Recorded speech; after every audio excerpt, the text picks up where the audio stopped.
Neste documentário usamos Oriente para nos referirmos a Coreia, Japão e China e Ocidente para nos referirmos a Estados Unidos, Canadá e Reino Unido.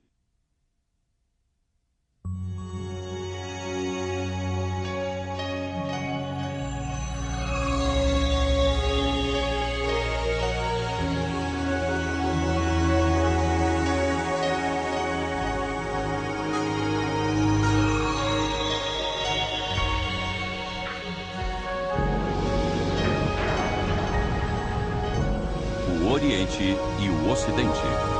Distribuição Sinapse.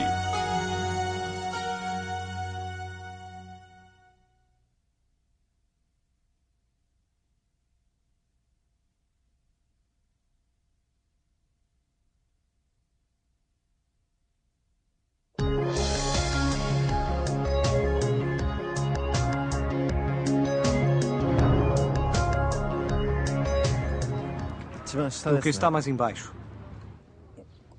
O de baixo. O menor deles. O que está embaixo? O que está mais perto de mim.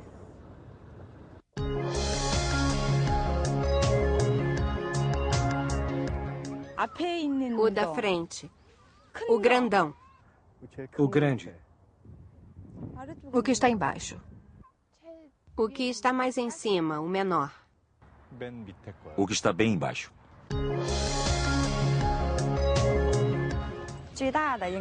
O maior deles. O maior deles. O que está mais embaixo? Esse grande é que está na frente.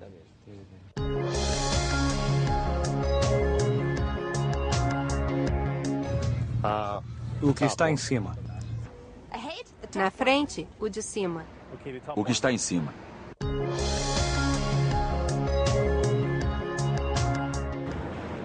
O que está em cima. O de cima.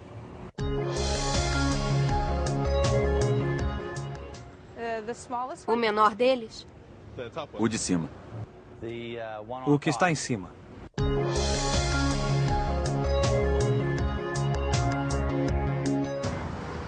O de cima. O que está perto de mim. O que está na parte de baixo.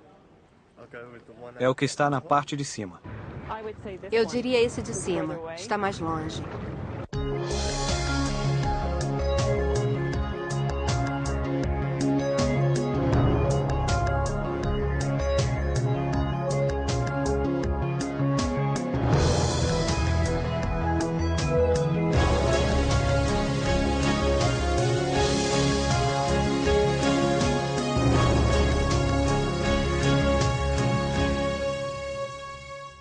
A Última Ceia de Leonardo da Vinci é a mais famosa pintura na história ocidental.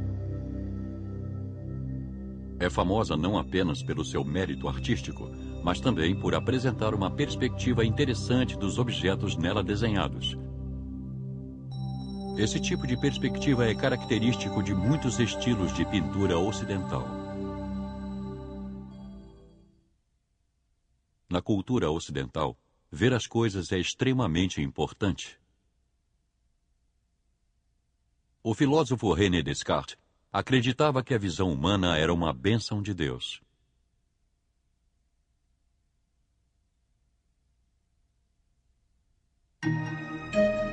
E a perspectiva é destinada a retratar o mundo precisamente como o olho humano o vê.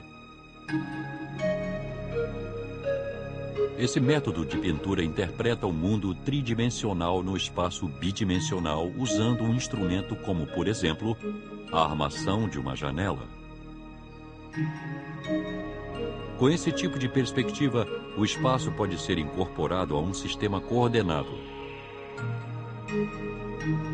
Ao fazer isso, o espaço vira um espaço objetivo. Quando observamos algo usando perspectiva, o observador é o centro e todo o resto é um objeto.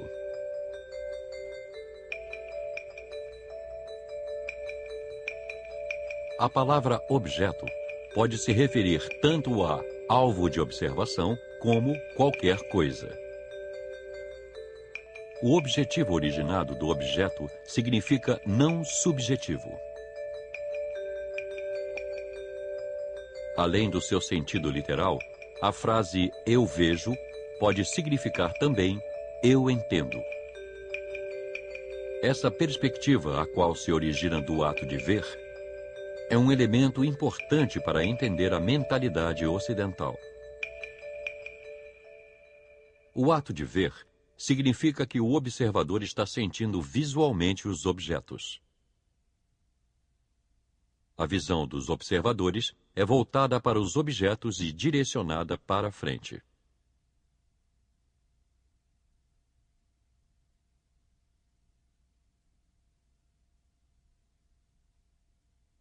É por isso que na pergunta feita anteriormente, qual deles está na frente, o objeto mais distante do observador é o que está mais à frente.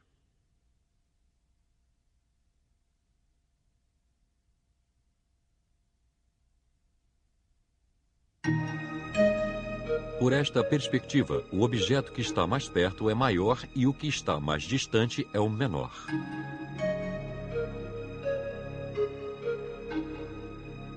No pensamento oriental tradicional, esse conceito funciona de maneira oposta. Esta é uma pintura popular tradicional na Coreia. Nesta figura, a perspectiva ocidental é aplicada de maneira oposta. Aqui, o que está mais perto é menor e o que está mais distante é maior. Esse método de pintura chamado retroperspectiva é comum em pinturas asiáticas. Qual é a razão para esse método ter se desenvolvido no Oriente? O conceito da rede de Indra é introduzido no livro Avatanska Sutra, uma importante escritura budista. A rede de Indra se refere à grande rede que cobre o espaço. Esse termo é uma metáfora que sugere que tudo no espaço é parte dessa rede. Bolhas transparentes estão em cada nó da rede de Indra. Essas bolhas representam cada objeto no espaço. E cada uma delas reflete a imagem das outras bolhas que a cercam. A maneira que as bolhas refletem as imagens dos objetos equivale à palavra chinesa jian. Jian significa ser visto ou aparecer.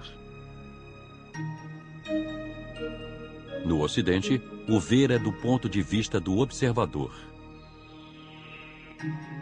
No Oriente, ver é uma ação que vem dos objetos. Em outras palavras, não é o observador que vê, mas sim os objetos que aparecem. Em muitos casos, no pensamento oriental, são os objetos que são o centro. Essa é uma razão, por exemplo, que estudantes de inglês orientais têm dificuldade com perguntas negativas. No Oriente, se perguntarem, você não gosta de kiwis? Você responderá sim, se você não gosta. Como a pergunta é sobre não gostar de kiwis, a resposta positiva para a pergunta é a correta, a qual leva em consideração o que a pessoa perguntou. Portanto, a resposta é sim. Mas em inglês e em outras línguas ocidentais, não é a resposta correta. Nessas línguas, o eu está sempre no centro de tudo. Se eu gosto, a resposta é sim. Mas se eu não gosto, a resposta é não. No Oriente, o eu pensa a partir da perspectiva de como os outros pensam e falam. Os ocidentais veem os objetos do ponto de vista do interlocutor. Isto é chamado de perspectiva interior, ou perspectiva de primeira pessoa. Por outro lado, os orientais veem a si próprios pelo ponto de vista dos outros. Isso é chamado de perspectiva exterior, ou perspectiva de terceira pessoa. Perspectiva interior. E eu também costumo usar o termo perspectiva de primeira pessoa. Se refere a descrever as coisas com base em o que eu penso e sinto e quero. E a perspectiva de terceira pessoa. Também podemos usar perspectiva exterior. É ver a mim mesmo como as outras pessoas me veem. Os ocidentais, com uma perspectiva interior, se concentram naquilo que eles pensam e sentem. Portanto, eles tendem a acreditar que os outros sentem da mesma maneira que eles. Isso é chamado de projeção egocêntrica.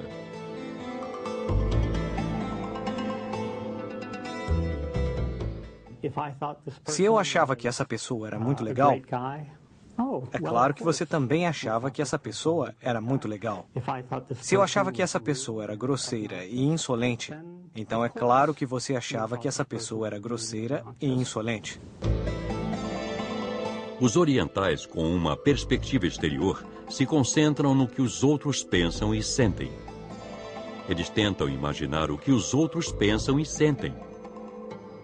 Isso é conhecido como projeção relacional.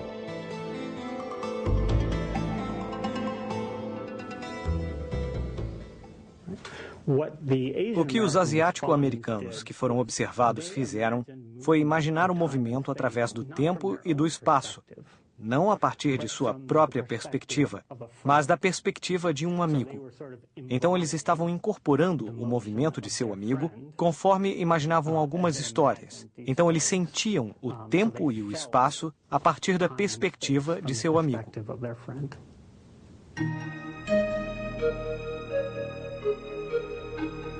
A maneira com que as bolhas transparentes refletem outras bolhas faz analogia à mentalidade oriental de projeção relacional.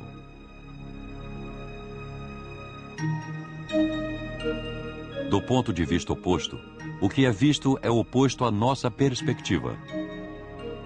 Logo, as pinturas são retratadas de uma maneira diferente da perspectiva do observador. Pinturas coreanas populares fornecem exemplos dessa perspectiva exterior. A figura é pintada não a partir do ponto de vista do pintor, mas do ponto de vista do objeto.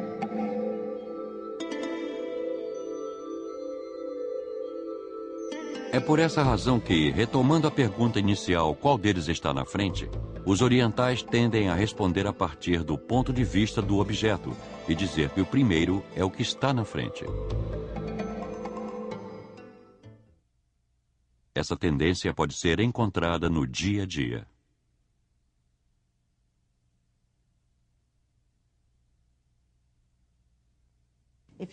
Se vamos à casa de alguém aqui na América, é bem comum quando uma visita chega que você diga: "Olá, bem-vindo, que bom ver você. O que gostaria de beber? Uma água com gás ou sem gás? Gostaria de um refrigerante ou refrigerante diet? Talvez uma xícara de café ou de chá?" São muitas opções sobre o que você gostaria. Mas em um contexto japonês, é mais comum que quando você visite alguém, que a pessoa tenha pensado antes em você, que é de tarde, que você provavelmente chegará com calor, que você virá de longe, então talvez você gostasse de um chá gelado. Eles preparam algo para lhe oferecer com a ideia de que isso mostrará a sua ligação com a pessoa e sua interdependência, que ele esteve pensando sobre a outra pessoa e sua situação, e ele quer tentar fazer o melhor que pode.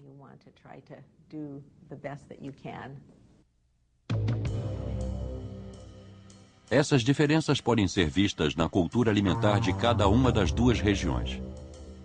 No Ocidente, um pedaço de carne é servido e as pessoas o cortam conforme sua preferência. Então podemos encontrar facas e garfos na mesa.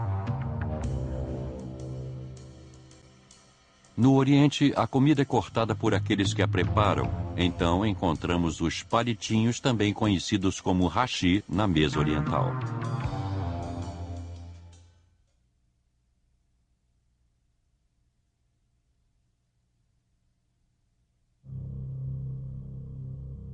Na cultura ocidental, o eu está quase sempre no centro de tudo. No inglês, o pronome pessoal eu é escrito com letra maiúscula sempre, não importando sua posição na frase. Até mesmo a palavra individual, formada do prefixo negativo in e da palavra dividir, sugere algo que já não pode mais ser dividido.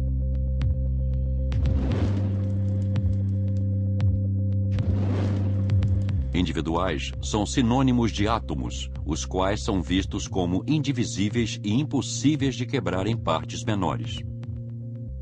Na cultura ocidental, os indivíduos são frequentemente tratados como átomos, que são as unidades básicas de todas as coisas.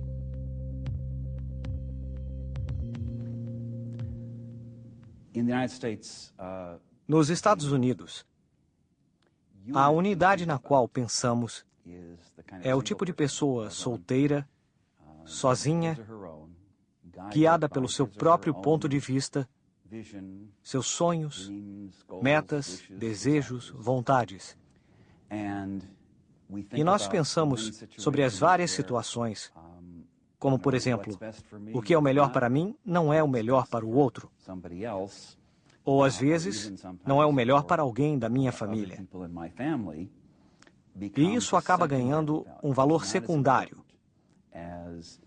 Isso não é tão importante quanto a minha liberdade de fazer o que eu acho que preciso fazer para ser bem-sucedido e ter êxito, para me sentir bem, para ser eficaz no trabalho.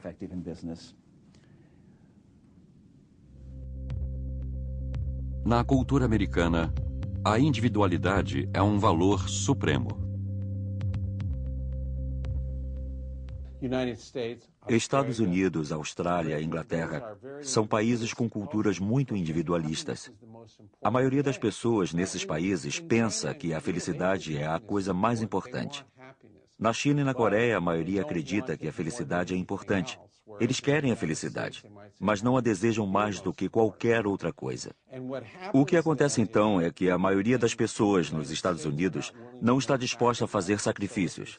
Entre fazer alguma coisa que honre e deixe seu pai orgulhoso, a fazer alguma coisa com que ele próprio se sinta feliz, um americano estaria mais inclinado a escolher a coisa que o deixaria feliz.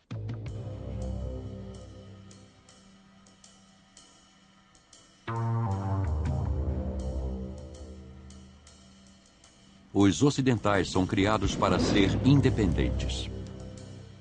Independente, originalmente significa não depender de alguém. A palavra independente é a combinação do prefixo negativo in e o verbo depender, que significa estar sujeito a.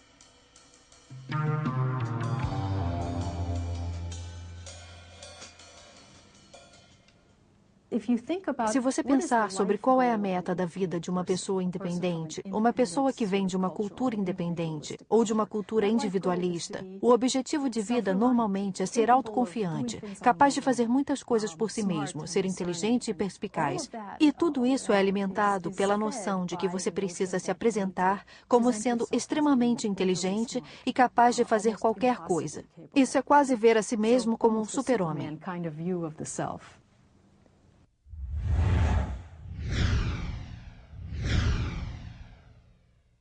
Desenvolver a autoconfiança é uma das coisas mais importantes na educação americana.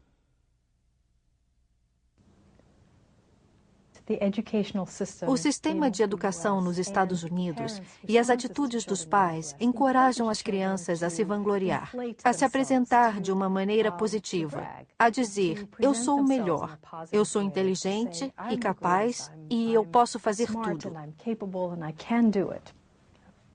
Os ocidentais colocam um grande valor em declarações como eu sou seguro de minha opinião. Eu posso dizer quando alguém está mentindo. E muitas pessoas acham que eu sou especial. Os ocidentais obtêm resultados altos nessa escala, e eles tendem a concordar com frases como eu sou muito seguro das minhas opiniões, ou eu sempre consigo perceber quando alguém está mentindo para mim, ou muitas pessoas acham que eu sou excepcional. Os ocidentais têm a tendência de concordar com declarações como essas. Em todas as sociedades existem comportamentos esperados que são considerados como reações socialmente desejáveis. Na sociedade oriental, as pessoas que se comportam modestamente são consideradas pessoas boas, enquanto na sociedade ocidental, As pessoas que parecem inteligentes encontram aceitação. Todos nós nos preocupamos em parecer bons para as outras pessoas. Queremos nos mostrar de uma maneira positiva. Mas o significado disso pode variar de cultura para cultura. Numa cultura oriental, apresentar-se de maneira positiva significa: eu não quebro nenhuma regra. Eu me comporto como a sociedade espera. Podem contar comigo para ser um bom amigo, uma boa pessoa para o meu grupo e para ajudar as pessoas. Isso é apresentar-se positivamente. Mas numa cultura ocidental, é totalmente diferente.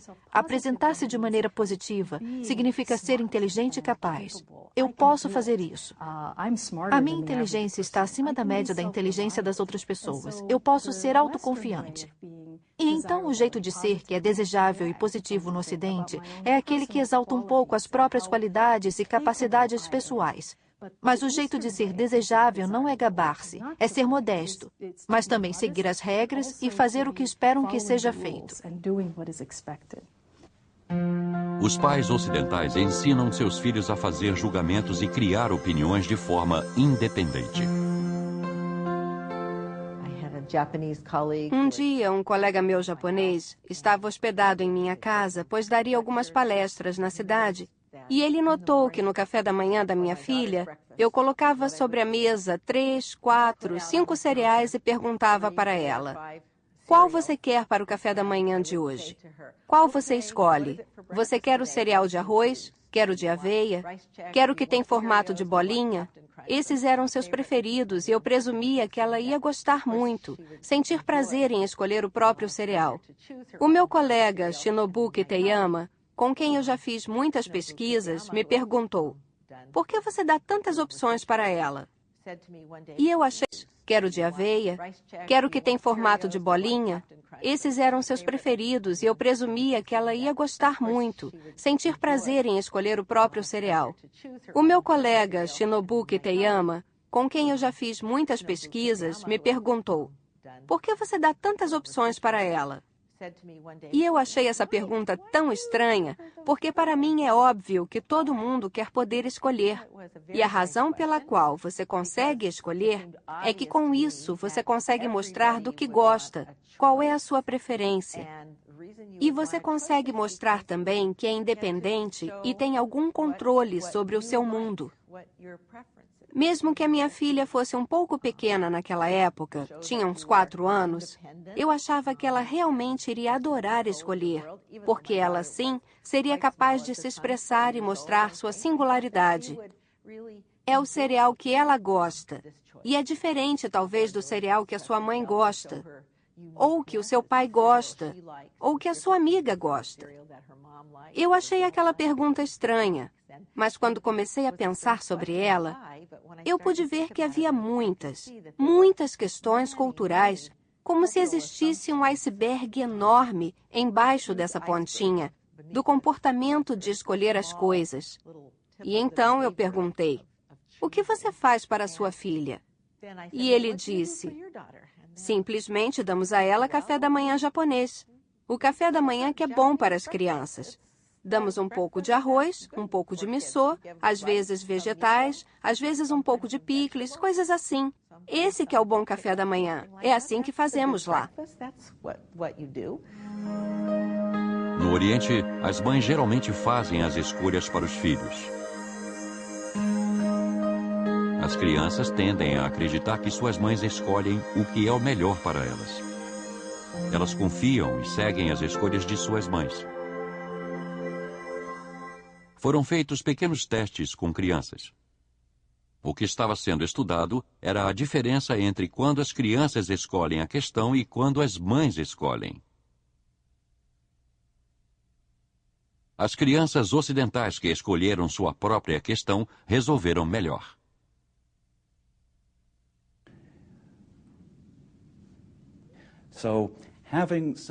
Então, ter alguém que gosta e se importa em fazer uma escolha por você é visto de uma maneira um tanto negativa, como uma fonte de motivação extrínseca de alguém que não é você mesmo, dizendo o que você deve fazer. E os europeus e americanos veem essa experiência como um fenômeno negativo. Eu quero evitar isso, eu prefiro fazer isso sozinho, eu prefiro poder escolher. Mas as crianças orientais cujas mães escolheram suas questões as resolveram melhor. As crianças asiático-americanas não acharam a experiência negativa, e sim gratificante. Foram motivadas intrinsecamente e, como resultado, aprenderam melhor. O padrão de julgamento dos ocidentais vem de dentro. Quando se autoavaliam, os ocidentais tendem a seguir o seu próprio julgamento, não importando o que os outros digam. Os ocidentais estabelecem padrões para justificar as suas ações, especialmente quando seguem suas emoções. Quando eles se sentem bem em relação a algo, sua ação pode ser justificada. Os orientais, que se encontram mais conectados com a sociedade e com as pessoas que estão à sua volta, tendem a julgar a si mesmos, fazendo o que é esperado que eles façam, baseados nos padrões da pressão social, da responsabilidade familiar e das normas e regras. Eles constantemente se comparam com os outros. Então, como resultado, o nível de felicidade é avaliado de forma bem diferente nos países do Ocidente e nos países do Oriente. Então chegamos à conclusão de que os orientais, de fato, frequentemente acham difícil sentir a felicidade individualmente. Os orientais se autoavaliam dependendo do padrão de comportamento dos outros ou da sociedade. O que os outros pensam deles é mais importante do que a sua própria avaliação. Assim, os orientais são geralmente muito sensíveis ao julgamento dos outros. Esse fenômeno, que é tão eminente na consciência dos orientais, é chamado de o outro generalizado.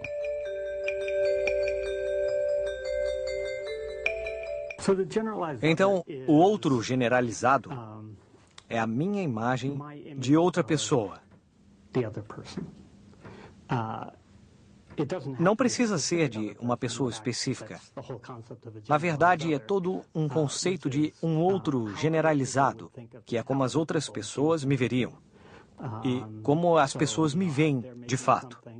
Então pode haver alguma coisa que eu não queira fazer, porque eu acho que não combina com o outro generalizado.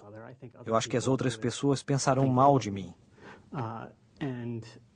E isso é como se fosse a minha representação dessa outra pessoa, que incorpora as normas e os padrões da minha sociedade.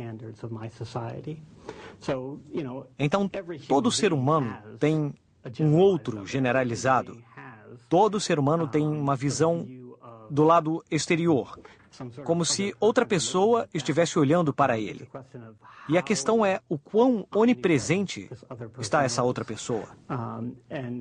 E pode ser que esse outro generalizado seja uma parte mais saliente, uma parte mais importante da consciência dos asiáticos do que da consciência dos europeus e dos americanos.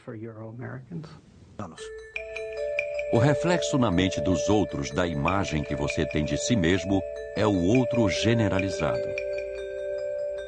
Essa característica faz uma analogia a quando as bolhas transparentes refletem em si mesmas a imagem de outros objetos. Uma bolha transparente reflete imagens de outros objetos em relação a si mesma. Se você olhar de perto para uma das bolhas da rede de Indra, você poderá ver que esta bolha reflete várias bolhas. No budismo, isso é chamado de Yuchun-da Da-dyun-eu, que significa as partes pertencem ao todo e o todo pertence às partes.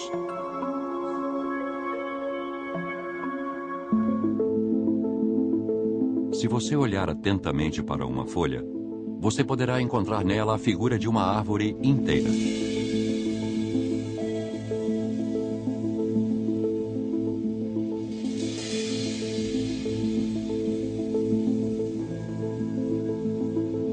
Há muitos exemplos como esse na natureza. isso é tão amplamente aceito que no Oriente é considerado uma lei da natureza.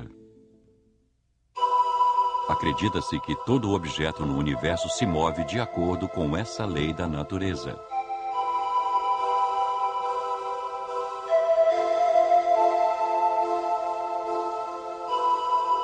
A lei da natureza é aplicada ao corpo humano.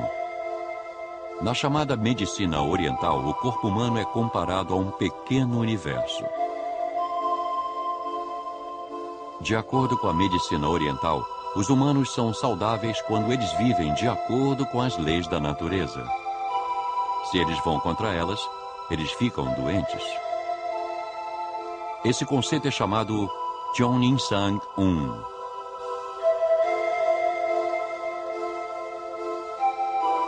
No confucionismo, as pessoas são ensinadas a viver por essa regra.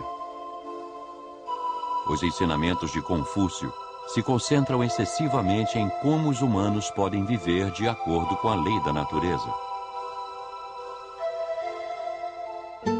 No Ocidente, porém, a mente humana pode ser frequentemente vista como superior às leis da natureza.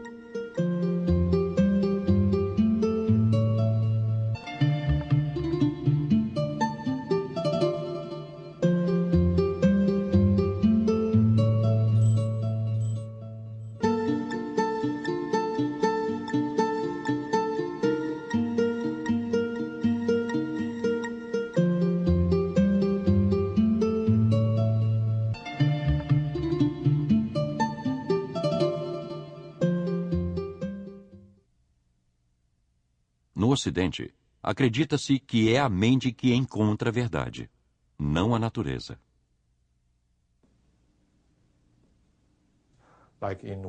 Nas faculdades ocidentais, eles sempre dão ênfase a seminários, dão ênfase a debates, porque isso vem das tradições gregas.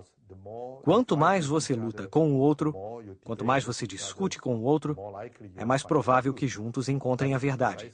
E foi exatamente isso que Aristóteles disse. A verdade é uma característica do discurso. O que isso significa é que a verdade não está em um livro, a verdade não está na sua cabeça, não está na cabeça dele. A verdade está no meio de todos nós. Então nós discutimos, debatemos, argumentamos, e assim descobrimos qual é a verdade no meio disso. Desde os tempos antigos no Ocidente, a observação e a análise têm se desenvolvido para encontrar verdades. Nesse processo, é necessário que o observador apresente suas descobertas e permita que os outros procurem por enganos e erros.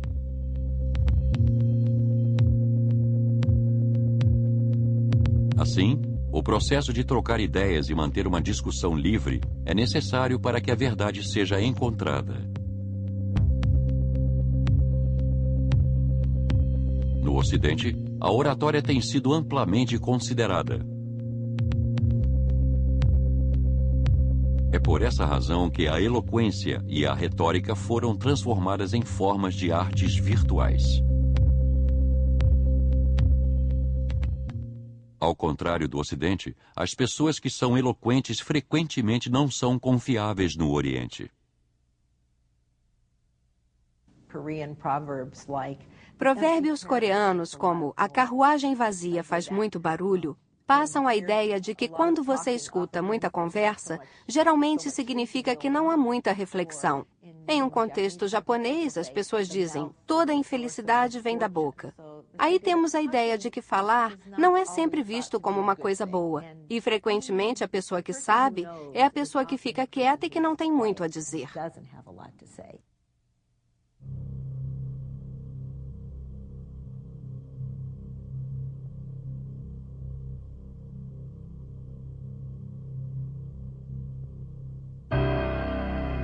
No Oriente, uma imagem negativa da eloquência existe há muito tempo. Os orientais tradicionalmente acreditam que a linguagem é um meio para comunicar significado. Então, ela não existe para outro propósito. O filósofo Zhuangzi proferiu a frase Tugi Bangon, a qual diz que se você entende algo, então esqueça as palavras. O próprio Confúcio se referiu a Onbu-Chini, que significa que a linguagem não pode conter todos os significados do mundo. Existe um pequeno experimento usado para testar a relação entre a linguagem e o pensamento. Quebra-cabeças simples foram dados aos orientais e aos ocidentais. Primeiro, pedimos que eles descrevessem suas ações. Depois, pedimos que trabalhassem em silêncio.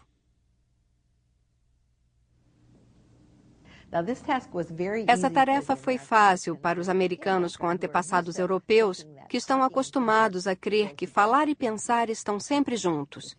Se você está pensando, deve saber dizer o que está pensando. Então, o desempenho deles foi um pouco melhor quando estavam falando em voz alta do que quando estavam em silêncio. Para os alunos com antepassados asiáticos, isso foi totalmente o oposto. Tanto que o desempenho deles foi muito bom quando estavam em silêncio, quando eles resolveram o quebra-cabeça sem falar.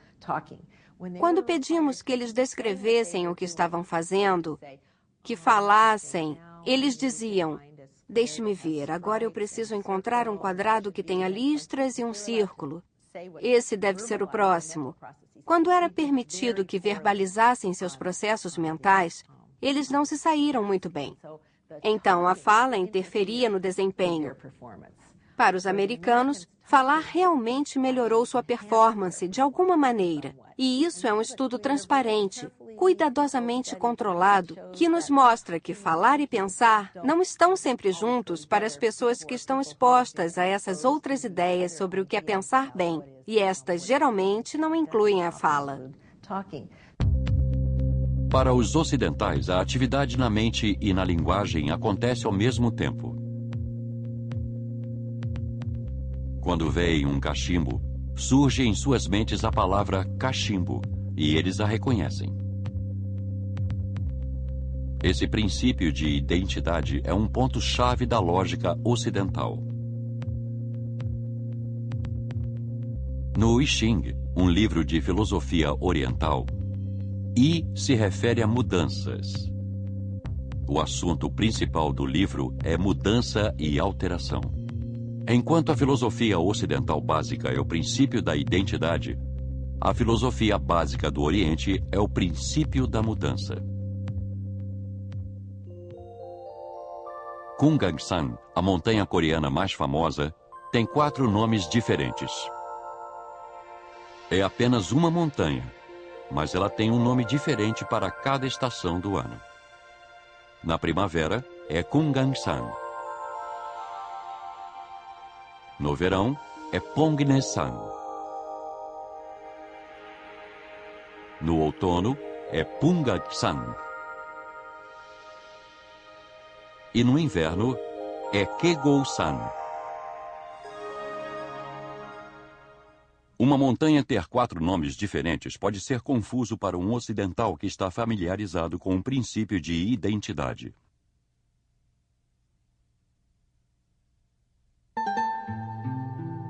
Esse é o quadro Serrando, considerado um tesouro nacional da Coreia. Há algo estranho nessa figura.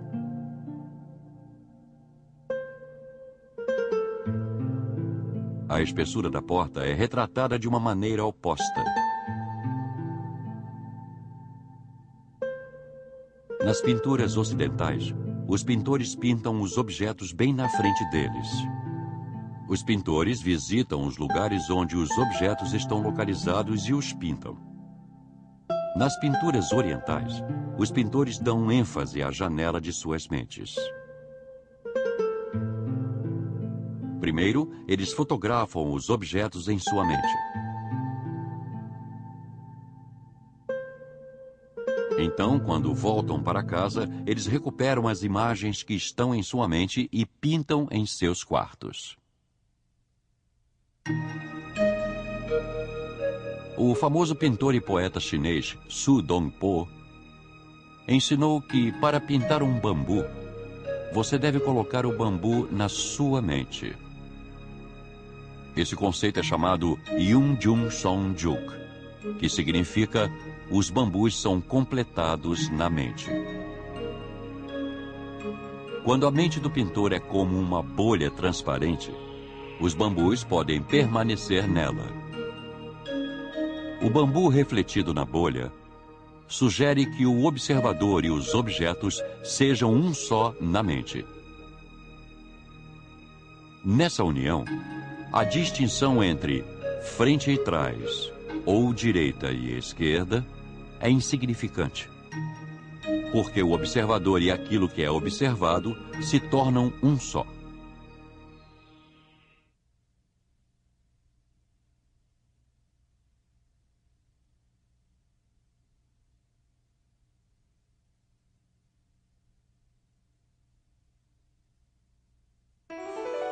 As bolhas mais transparentes são capazes de refletir melhor os objetos. É por isso que na cultura oriental, a expressão "a mente deve estar limpa" é bastante usada. A mente mais limpa é capaz de virar uma só com os objetos. No pensamento oriental, encontramos a verdade não através da discussão, mas através da meditação, que torna a mente da pessoa limpa e calma.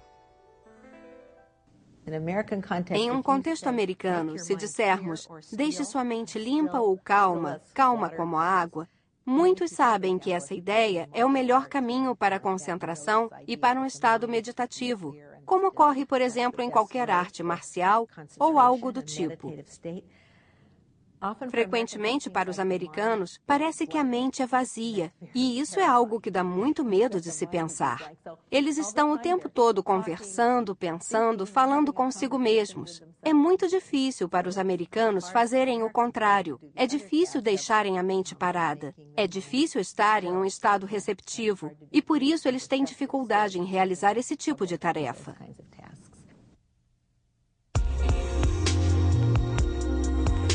Como vimos, ocidentais e orientais geralmente veem os objetos de maneiras diferentes.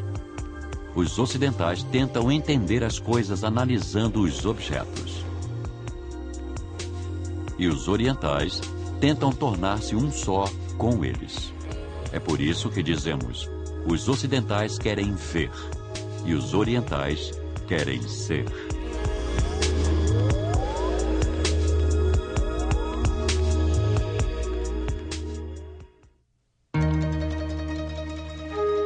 Versão brasileira Alcateia.